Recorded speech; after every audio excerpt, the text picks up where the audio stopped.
उभाटा गट आणि उद्धव ठाकरे आज म्हणे महायुती सरकारच्या विरोधात मोर्चा काढतायत.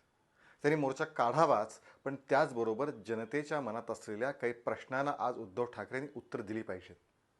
पहिला प्रश्न, उद्धव ठाकरे मुख्यमंत्री असताना त्यांच्या नाकर्त्यापणामुळे महाराष्ट्रात सर्वाधिक बळी गेले कोरोना काळामध्ये. त्याला जबाबदारी कुणाची आहे?